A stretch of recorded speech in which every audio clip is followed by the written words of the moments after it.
Hi, good morning and welcome to today's Products in Focus. US equity markets actually ended the session in quite negative territory yesterday as there was a late sell-off after the Apple results came out. Not due to Apple, of course, but just a little bit of selling pressure there towards the end of the session.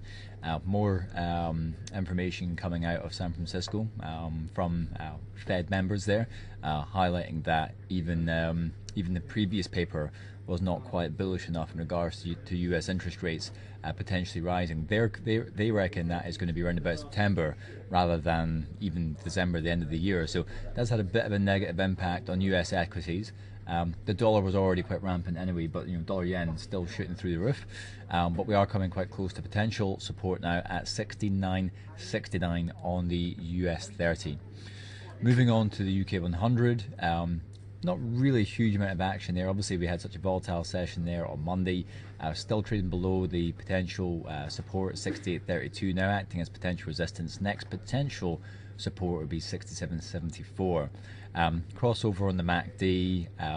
You've got a sell signal in the RSI and the slow stochastic there as well. So from a technical perspective, there is a little bit of pressure on here. And I can see the Germany 30 is getting hit quite hard this morning as well.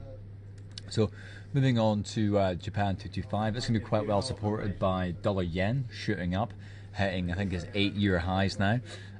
It's doing really well just now, in fact, but we are really challenging to break through 15.828. Though it's got to be said, if we do get a break and close above that, 15.987, it's probably just going to be a formality here. This was that's actually a very strategic level there. That was all the way back in May last year. That would be an interesting level, but we've not broken it yet. But the way that dollar yen is going right now, if we just move on to that, look at this trend. It's absolutely catapulted through there, still going great guns. And as we mentioned, the actual next potential resistance levels at 110.77. So we've got a long way to go. But this is looking very encouraging. And obviously, if the rhetoric continues about stronger likelihood of early rate rises in the US, this is just going to go to the moon and back. But it is very overextended at the moment. The technical indicators here are all vastly overbought.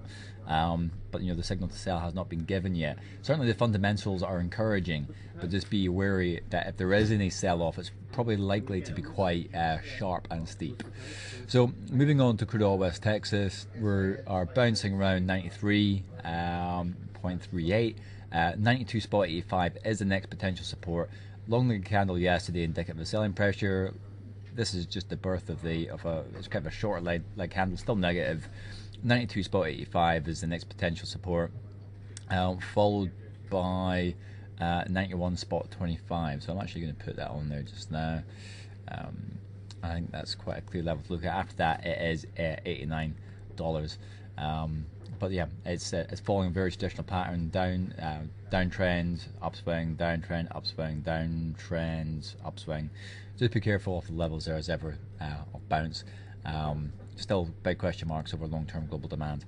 So gold still hugging the bottom of this potential channel that we've got drawn on here. Nothing really too exciting to report on here. 12.67 is a potential resistance. As dollar sentiment increases, likelihood of US rates increasing, pressure will remain on gold. So moving on to euro dollar, a bit of a bounce back yesterday actually. Perhaps a little bit of short covering more so than anything else. There's nothing really drastically amazing coming out of the eurozone, and the sentiment on the dollar is actually quite positive. So I'd be very surprised if we saw a massive jump to the upside. But 1.30.00 is the potential resistance should that happen. Obviously, 1.2760.46 is the longer term potential support. I could easily imagine there being a slow grind over the next couple of sessions, but we'll see what other economic data is due out.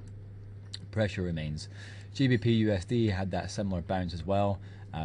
We're not a million miles away from. We got down to 1.6063, and that's not a million miles away from the psychological 1.6000. So we've had a bit of a bounce this morning. It's not really managed to capitalize on any potential upside right there.